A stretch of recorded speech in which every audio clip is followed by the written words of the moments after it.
नमस्कार, मैं हूं ज्योति सिंह। जॉब बदल रहा है, जॉब मार्केट बदल रहा है और उस हिसाब से क्या आप बदले हैं। आज बोलने से बदलेगा में हम इसी पर बात करेंगे। जॉब का फ्यूचर बदल रहा है और अगले 5 साल में करीब 17 करोड़ नई तरह की जॉब मार्केट में आएंगी। यानी कि अगर युवाओं को जॉब चाहिए तो खुद को, अपने आप को बाजार की डिमांड के हिसाब से उसको बदलना होगा। कंपनियों का जोर डिग्री से ज्यादा होगा स्किल पर और ये सब कुछ बदलाव भारत में सबसे तेजी से हो रहा है। ऐसे में आज हम कुछ सवालों के जवाब तलाशेंगे जिनका सरोकार हम सबसे है, आने वाली पीढ़ी से है। मसलन, क्या भारतीय युवा बाजार की नई जरूरतों के हिसाब से खुद को तैयार कर रहे हैं? क्या युवाओं के पास ये जानने का कोई मैकेनिज्म है कि आने वाले समय में किस तरीके की जॉब में कितनी डिमांड रहने वाली है? क्या छोटे शहरों, गांवों, कस्बों के युवा अभी भी परंपरागत नौकरियों के चक्कर में उलझे हुए हैं? इन्हीं सभी सवालों के जवाब जानेंगे। कुछ एक्सपर्ट्स भी हमारे साथ जुड़ेंगे। तो अगर आप भी आने वाली मार्केट में किस तरीके से जॉबों की उपलब्धता होगी, क्या जॉब कम होंगी और क्या बढ़ेंगी, इससे जुड़ा कोई सवाल पूछना चाहते हैं हमारे एक्सपर्ट से, तो आप हमें कॉल कर सकते हैं। 8178999182 हमारा फोन नंबर है। तो जॉब का फ्यूचर बदल रहा है। अगले 5 साल में 17 करोड़ नई तरीके की जॉब सामने आएंगी। यानी कि अगर युवाओं को जॉब चाहिए तो खुद को बाजार की डिमांड के हिसाब से उन्हें बदलना होगा। इसी को लेकर रायपुर के लोगों की क्या राय है, ये जाना हमारे संवाददाता जुल्फिकार अली ने। वर्ल्ड इकोनॉमिक फोरम की रिपोर्ट के अनुसार आने वाले वक्त में जॉब का प्रोफाइल बदल जाएगा। इसको लेकर छत्तीसगढ़ के युवा क्या सोचते हैं, क्योंकि बहुत सारे युवा जो है ना स्किल्ड भी हैं, कुछ एग्ज़ाम की तैयारी कर रहे हैं, कुछ शासकीय नौकरी की प्रिपरेशन कर रहे हैं। तो ऐसे ही यहाँ पे तक्षशिला परिसर है जहाँ पे यूथ इकट्ठा होते हैं और यहाँ पे तैयारी करते हैं। हम उनसे सीधे बात करते हैं और समझने की कोशिश करते हैं कि वो इस रिपोर्ट को लेकर वो क्या सोचते हैं। क्या नाम है आपका?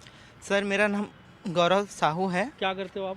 सर, मैं अभी CGPSC का तैयारी कर रहा हूँ। कौन कौन से सब्जेक्ट्स कर रहे हो? और सर, अभी मेरे पास जो है पब्लिक एडमिनिस्ट्रेशन है, इंडियन हिस्ट्री है, पॉलिटी है, ज्योग्राफी है और अच्छा, ये रिपोर्ट आई है, क्या लगता है आपको इस रिपोर्ट्स में जिस तरीके से जॉब के प्रोफाइलें बदलेंगी, जॉब 17 करोड़ से ज़्यादा जॉब जनरेट होने हैं, तो क्या सोचता है यूथ?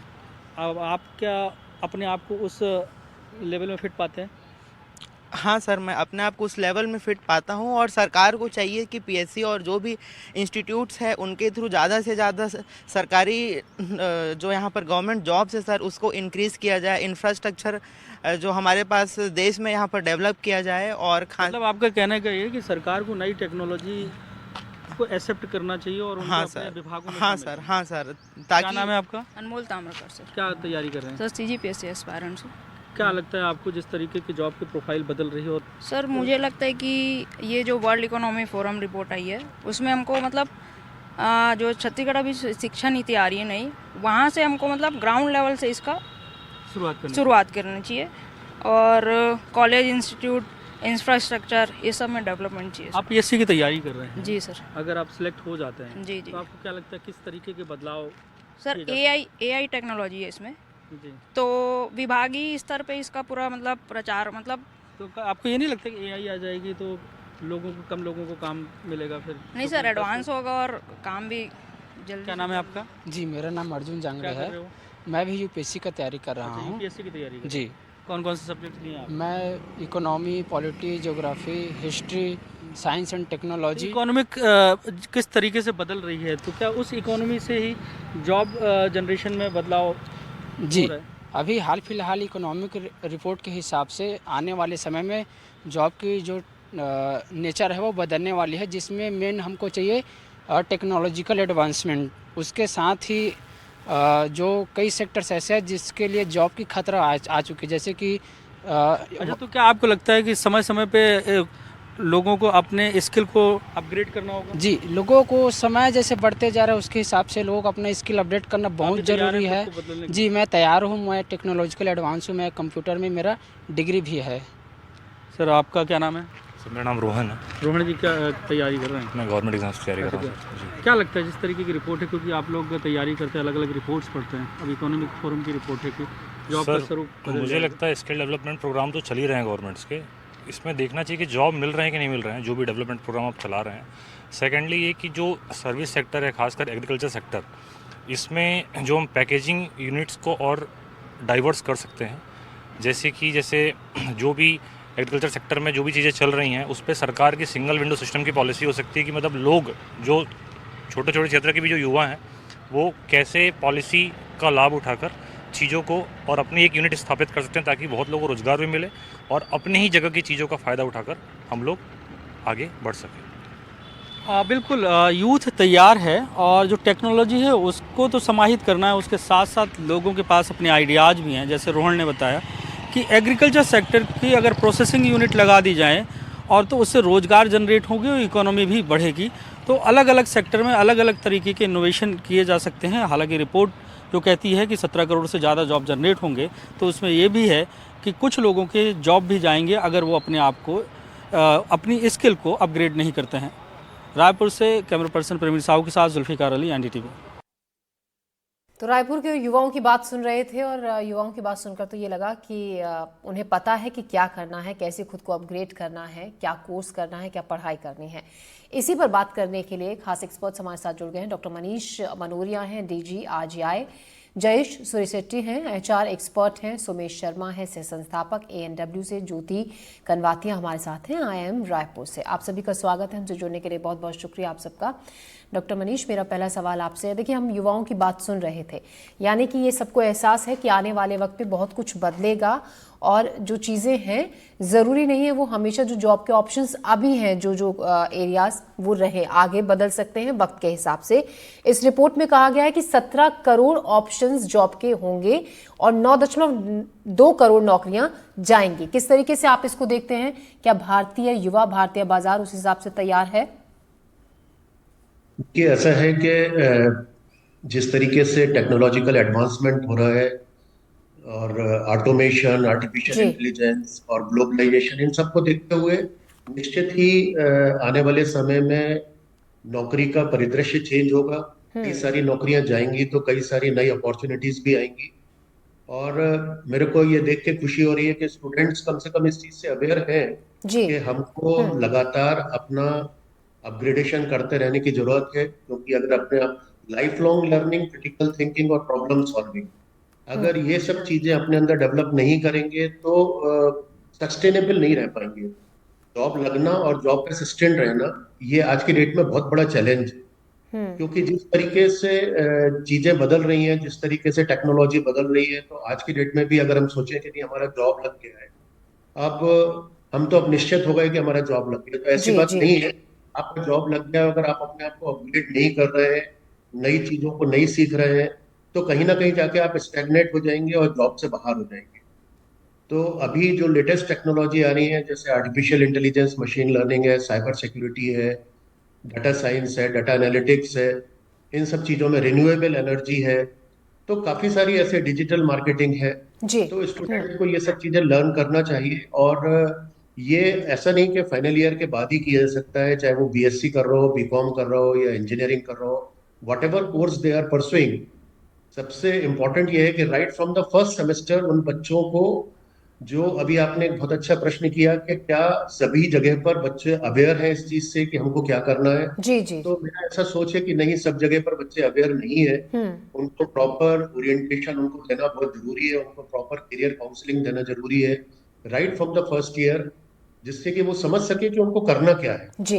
किस तरीके से उनको आगे बढ़ना। ठीक है जयेश, मेरा अगला सवाल आपसे है, कौन कौन से क्षेत्र में आगे, क्योंकि देखिए 17 करोड़ सुनने में बहुत अच्छा लग रहा है कि 17 करोड़ नौकरियां होंगी, सभी ये जानना चाहते हैं कौन से ऐसे वो 5 ऐसे सेक्टर्स हैं जहां पर आपको लगता है कि आने वाले वक्त में बहुत बूम होगा जॉब्स का, और अभी तक किसी ने तैयारी नहीं की है, कोर्स वो कौन सा करना चाहिए, कौन सा वो सेक्टर है जिनमें जो बहुत हाइप होने वाला है जॉब्स को लेकर, किस तरीके की जॉब्स मिलेंगी आगे?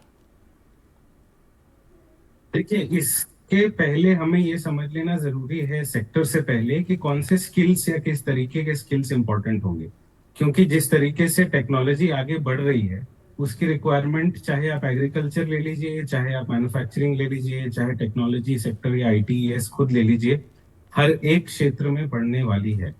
तो महत्वपूर्ण सवाल ये है कि किस तरीके के स्किल्स रिक्वायर्ड हैं। जो भूमिगत ढांचा हुआ करता था कि एक नौकरी आपको लाइफ के लिए सेट कर देगी, वो भूमिगत ढांचा बदल रहा है। अब स्किल्स की रिक्वायरमेंट है, और ये स्किल एक पर्टिकुलर जॉब से ज्यादा, एक पर्टिकुलर कंपनी से ज्यादा, एक पर्टिकुलर इंडिविजुअल या एक पर्टिकुलर रोल के लिए इंपॉर्टेंट हो जाता है। राइट। सो सबसे पहले ये समझना जरूरी है। अब सवाल ये उठता है कि कौन से स्किल्स ऐसे हैं जो रिलेवेंट होने वाले हैं या इंपॉर्टेंट होने वाले हैं। एक तो जेनरेटिव एआई या आर्टिफिशियल इंटेलिजेंस आप समझ लीजिए, किस तरीके से आप आर्टिफिशियल इंटेलिजेंस से काम ले सकते हैं या आउटपुट जनरेट करवा सकते हैं, ये सबसे पहला। जी दूसरा, प्रोग्रामिंग। अगर आप पहले के प्रोग्रामिंग और अभी के प्रोग्रामिंग में फर्क देखें तो पहले आपको एक पर्टिकुलर लैंग्वेज, चाहे वो जावा बोल लीजिए, पाइथन बोल लीजिए, वो जी। सीखना पड़ता था। अब प्रोग्रामिंग का ढांचा इस तरीके से बदलेगा कि आपको आर्टिफिशियल इंटेलिजेंस लिख करके कोड दे देगा। जी आपको वो कोड समझना, वो रिक्वायरमेंट मैच कर रहा है या नहीं ये समझना, और आउटपुट किस तरीके का है या नहीं वो जनरेट करना, ये आना होगा। जी जी थर्ड, ठीक है। बिजनेस अंडरस्टैंडिंग या बिजनेस एक्यूमेंट, कि बिजनेस के लिए, चाहे वो किसी भी क्षेत्र का बिजनेस हो, इम्पैक्ट क्या होने वाला है, कैसे वो इम्पैक्ट जनरेट किया जा सकता है, और किस तरीके का रिसोर्स या किस तरीके का स्किल उसमें डालने से वो इम्पैक्ट आएगा।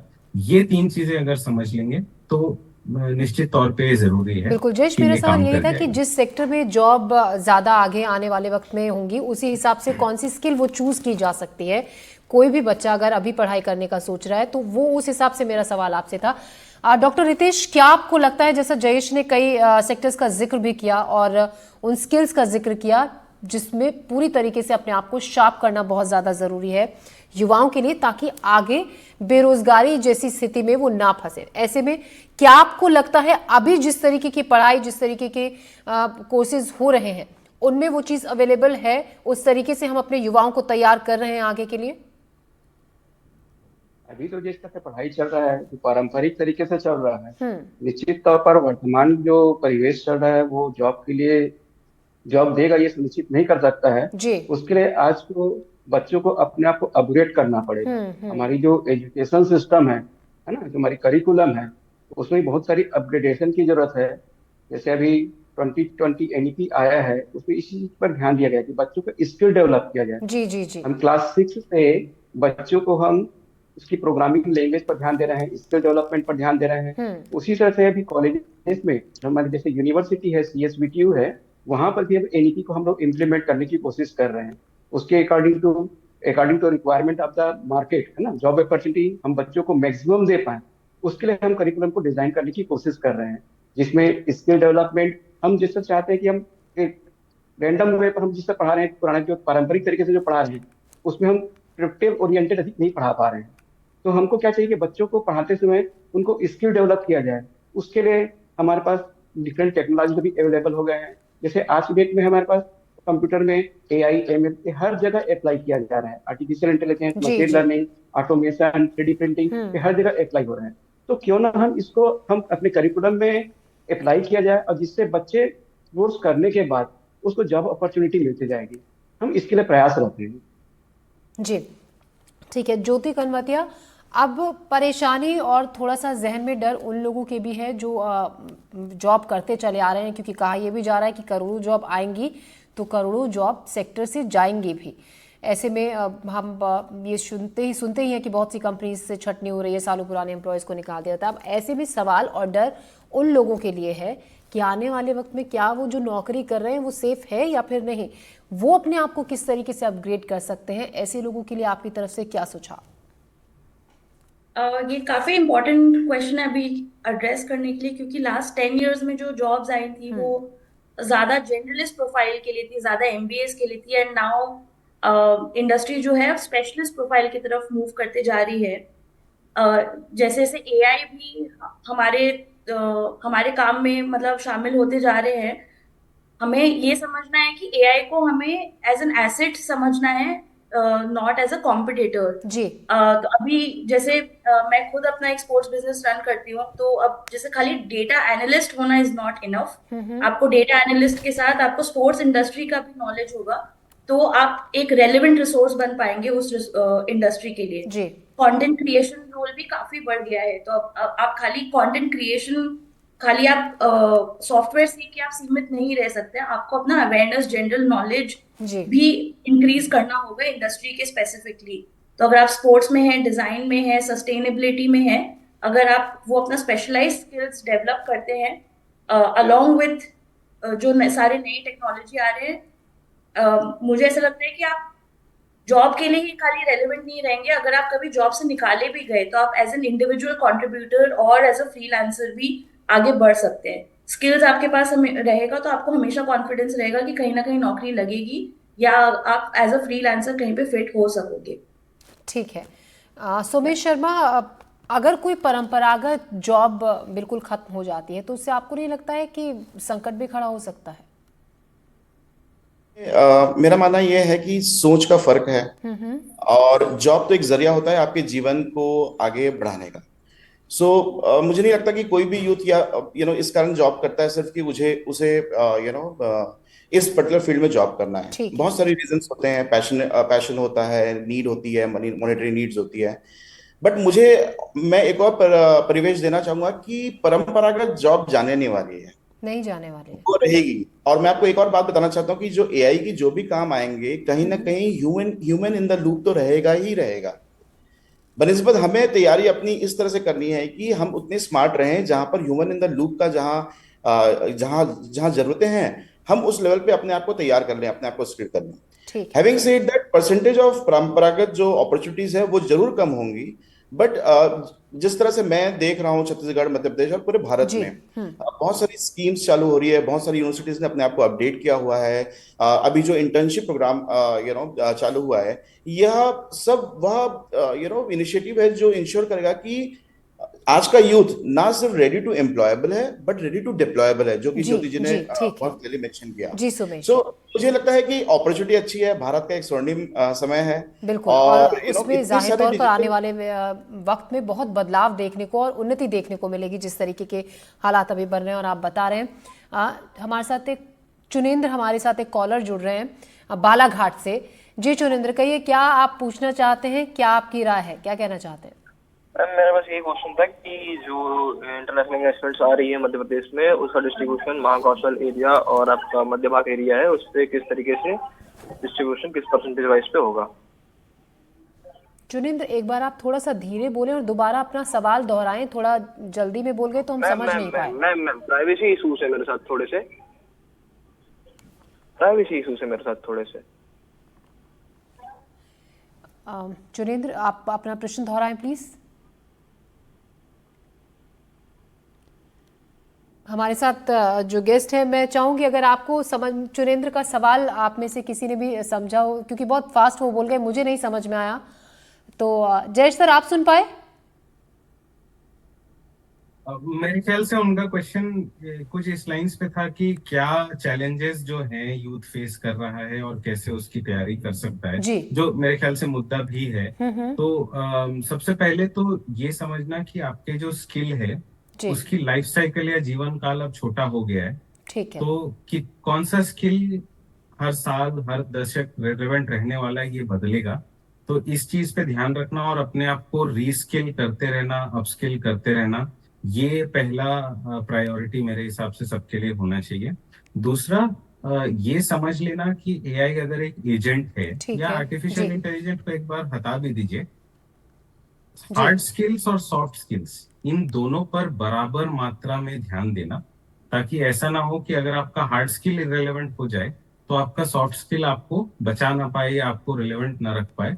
ये मेरे ख्याल से दो सबसे इंपॉर्टेंट चीजें हैं जो सबको अपने तैयारी में लगा के रखनी चाहिए। ठीक है। और जय जी, जैसा मैं समझ पाई हूँ, केवल एक स्किल आपको अपनी बेहतर नहीं करनी है, आपको ऑप्शन 2-3 के रखने हैं, क्योंकि बहुत तेजी से बदलाव आता है। अगर एक काम नहीं की तो दूसरी आप ले सकते हैं, दूसरी ने भी काम नहीं किया तो तीसरी पर आप काम कर सकते हैं। आप डॉक्टर मनीष, सवाल ये भी खासतौर से उन युवाओं के लिए जो छोटे कस्बों में हैं, गाँवों में हैं, क्या वहाँ पर उन युवाओं के हिसाब से आपको लगता है कि इस तरीके से सरकारी तंत्र काम कर रहा है, इस तरीके से वहाँ के युवाओं को अपग्रेड किया जा रहा है, या फिर कुछ ऐसा करिकुलम में ऐसा ऐड ऑन किया गया है जो आने वाले वक्त में हमारे छोटे शहर और कस्बों के युवाओं को तैयार करेगा आगे के लिए? नहीं, बिल्कुल मेरे को ऐसा नहीं लगता है, क्योंकि जो छोटे कस्बे हैं, छोटे गांव हैं, वहां पर रिसोर्सेज की कमी है, इंफ्रास्ट्रक्चर की कमी है, आज भी कमी है। और इवन जो अपने टीचिंग रिसोर्सेज वगैरह हैं, उनमें भी अभी शायद वो नॉलेज की कमी है, जिसके कारण से वो बच्चों को सही तरीके से गाइड कर सके और सही डायरेक्शन में ले जा सके। तो ये एक बहुत बड़ा गैप है, और इस गैप को फुलफिल करने का एक ही तरीका है कि उन छोटे कस्बों के आसपास जो भी थोड़ी बड़ी जगह है जहाँ पर किस तरह के रिसोर्सेज अवेलेबल है, तो वहाँ पर कुछ आउटरीच प्रोग्राम करवाना चाहिए, जिससे कि वहाँ के रिसोर्सेज का छोटे छोटी जगह पर यूज किया जा सके और उन बच्चों को भी नर्चर किया जा सके। अदरवाइज छोटे वाली जगह पर तो हार्डली वो लोग समझ सकते हैं अभी कि आगे उनको कहाँ जाना है, कैसे जाना है। बाकी एक दूसरा ये भी है कि छोटे गांव और कस्बे के लोग बाग आजकल सब बाहर जाके पढ़ाई करते हैं, तो उनको सब जानकारी मिलती है, और जो बच्चे बाहर पढ़ रहे हैं उनके थ्रू उस गांव कस्बों के बच्चों को भी जानकारी मिलती है। बिल्कुल, एक दूसरे के थ्रू आप ठीक कह रहे हैं। कई बार अगर हमारे परिवार से कोई बड़ा भाई बहन बाहर निकला होता है तो उसके जरिए हम तक जानकारी पहुंचती है, मदद मिलती है। ज्योति कनवाटिया जी, अगर मान लीजिए कुछ ऐसे दर्शक हमें देख रहे हैं जो छोटे शहरों से हैं, छोटे कस्बों से हैं, माफ कीजिएगा, गांवों से हैं, कुछ ऐसी मुझे 5 आप स्किल्स बताइए जिनको वो जहन में रखकर आगे अपने आप को तैयार कर सकते हैं कि अगर मैं इस स्किल में खुद को अपग्रेड करूंगा या फिर मैं इस स्ट्रीम की मैं पढ़ाई करूंगा तो मेरे लिए अच्छा होगा और मुझे जॉब पाने में मुश्किल नहीं होगी। कोई भी ऐसे आप 5 मैं चाहूंगी आप ऐसे सजेशन हमें और हमारे दर्शकों को बताएं, ऐसी फील्ड। सबसे पहले तो जो छोटे कस्बों में जी मनीष जी, मेरा सवाल ज्योति मैम से था। जी ज्योति, आपके पास लौट रही हूँ मनीष जी मैं वापस। गांव को ध्यान में रखते हुए सब जो 5 स्किल्स मैं बताना चाहूंगी, एक तो होगा स्पोर्ट्स। ठीक है, स्पोर्ट्स, क्योंकि लोग ऑटोमेटिकली बायोलॉजिकली काफी मेहनती होते हैं, तो स्पोर्ट्स हो गए to become an athlete, coaching हो गया, स्पोर्ट्स रिलेटेड स्पोर्ट्स साइंस भी हो गया जैसे फिजियोथेरेपी, ये सारे हार्ड स्किल्स है जी। थर्ड, कंटेंट क्रिएशन, ये इंडस्ट्री काफी बड़ी हो गई है एंड क्रिएटिविटी हमारे अंदर से आती है, इसके लिए कोई फॉर्मल एजुकेशन जरूरी नहीं है जी। थर्ड ये, fourth will be content creation, fifth would be essential services में जैसे आपका जो हमारा सालों से चलते हुए आ रहा है, पुलिस में अप्लाई करना, डॉक्टर, मेडिकल, इंजीनियरिंग, इसको भी हमें भूलना नहीं है। ठीक है जी जी। जयेश, एक अच्छी बात ये कि कहा ये जा रहा है कि कृषि के क्षेत्र में आगे बहुत सारे ऑप्शंस होंगे युवाओं के पास, क्योंकि अब हम देख भी रहे हैं कि लोग अपना लाखों लाखों करोड़ों करोड़ों का पैकेज छोड़ रहे हैं, बाहर नौकरी, बाहर बहुत अच्छा एस्टेब्लिश्ड थे लेकिन वो सब छोड़कर वापस अपनी रूट्स की तरफ लौट रहे हैं, और आजकल तो खेती करने के अलग अलग तरीके भी आ रहे हैं। तो उस क्षेत्र में ये अच्छी बात है कि वापस लोग उस जगहों पर लौटेंगे जिसको दरकिनार कर वो पहले शहरों की तरफ आते थे। अब उस क्षेत्र में आने वाले वक्त में बहुत उन्नति देखने को मिलेगी। जी बिल्कुल, और अभी हाल ही में न्यूज में ये आया भी था कि लुधियाना में 2 लोगों ने मिलकर केसर या सैफरन को आर्टिफिशियली ग्रो किया है, एकदम कश्मीर जैसा क्लाइमेट रेप्लिकेट करके। तो एग्रीटेक, एग्रीकल्चर में आर्टिफिशियल इंटेलिजेंस और एग्रीकल्चर में इंटरनेट ऑफ थिंग्स, ये 3 चीजें ड्राइव करेंगी एग्रीकल्चर आगे का। तो जो प्रारूप हम अभी देखते हैं कि ट्रेडिशनल तरीके से, परंपरागत तरीके से एग्रीकल्चर हो रहा है, वो बदलेगा। दूसरा, फार्मिंग को रूरल से एक अर्बन डोमेन बनाने का जो ट्रेंड है अब वो और ज्यादा आपको दिखेगा, क्योंकि अर्बन फार्मिंग खास करके हमारे शहरों में एयर क्वालिटी एक मसला है, ग्रीन कवर एक मसला है, ओपन एरियाज एक मसला है जिसपे हम शायद कुछ कर भी रहे हैं ऑक्सीजोन के तहत, बट फिर भी अर्बन फार्मिंग और लैंडस्केपिंग एक बहुत बड़ा क्षेत्र है जो आगे काम आएगा। और इसमें जो नए स्किल्स हैं, खास करके अपने आप को इंटरनेट ऑफ थिंग्स पे अवेयर करना, एग्रीटेक पे अवेयर करना, ये दोनों मेरे हिसाब से आगे के लिए तैयार कर देंगे। और ये बहुत अच्छा रुझान है, बहुत ही वेलकम चेंज है। और इसमें इंडिया का सबसे बड़ा कॉम्पिटिटिव एडवांटेज ग्लोबली ये है कि बाहर जो ट्रेंड्स चलते हैं प्लांटेशन फार्मिंग के, लार्ज स्केल फार्मिंग के, उसके बनिस्बत हमारे पास लोग हैं, हमारे पास अपनी एक ट्रेडिशनल सोच है, बहुत ही एक रिच धरोहर है जो हमें तैयार करती है to be the leaders in agritech skills अगले 5 से 10 सालों में। तो ये ग्लोबल फायदा जो है हम इस बात का जरूर उठा सकते हैं और उठाना भी चाहिए। ठीक है सुमेश, क्या आपको लगता है, और स्टडी में कहा भी गया इस रिपोर्ट में, कि जितनी तेजी से भारत में बदलाव कुछ सेक्टर्स में होगा आने वाले वक्त में, वो और अगर हम अर्थव्यवस्था के तौर पर भी देखें, भारत के लिए उससे बहुत फायदा होने वाला है आने वाले टाइम में। और जो लोग अक्सर बाहर का रुख किया करते थे नौकरी के लिए, पढ़ाई के लिए, अब उसमें भी धीरे धीरे कुछ कमी आएगी, क्योंकि हमारे इंडिया में ही जब इतने सारे ऑप्शंस होंगे तो उस क्षेत्र में थोड़ी सी कमी आएगी। मैं बिल्कुल सहमत हूँ। इसका कारण ये भी है कि अगर आपने मेक इन इंडिया जैसे इनिशिएटिव्स जो कि किया गया है, और rather than being an employ be an employer, यानी आप रोजगार जनन कीजिए। और जिस तरह का हमारा हिस्ट्री रहा है, जैसे हमने आईटी क्षेत्र में बहुत ही अच्छा नाम कमाया है। अगर आप सैटेलाइट लॉन्चिंग से लेकर अगर इसरो का आप अगर कद देखेंगे तो वो भी बहुत बड़ा है। सो इससे इंडिया का जो जो अपॉर्चुनिटीज जो इंडिया में बढ़ रही हैं, वो इवन इन स्मॉल टाउन्स, छोटे शहरों से भी लोग ना अपने माता पिता के पास रह के अपने जगह को बदलना चाह रहे हैं। तो मुझे लगता है कि ये एक बहुत ही वेलकम चेंज है। एक बिल्कुल अच्छा वेलकम चेंज है। बिल्कुल, जाते जाते माफ कीजिएगा सोमेश जी, मैंने बीच में आपको रोका, वक्त की कमी है। मनीष जी से एक उनका रिएक्शन लेना चाहूंगी, रितेश जी से, माफ कीजिएगा रितेश जी से। रितेश जी, यानी कि ये जो अब बदलाव, तमाम जो सजेशंस दिए हैं, आपको क्या लगता है? आपने कहा था कि उतनी तैयारी नहीं दिखती है इंस्टीट्यूट्स में, स्कूल्स में अब जितनी होनी चाहिए। क्या वो 2 बदलाव जल्दी से आप बताइएगा जो होने चाहिए आने वाली जरूरत के हिसाब से? सबसे पहले मैडम, अपने कंप्यूटर वगैरह जो है स्किल डेवलपमेंट के लिए जो स्कूलों में जरूरत है ना, उसमें जरूरत पड़ेगा। उसमें ये है कि अपने को जो टीचर्स हैं वहाँ पर, जो अवेलेबल टीचर्स हैं, उसको अप स्किलिंग की ओर ध्यान देना पड़ेगा।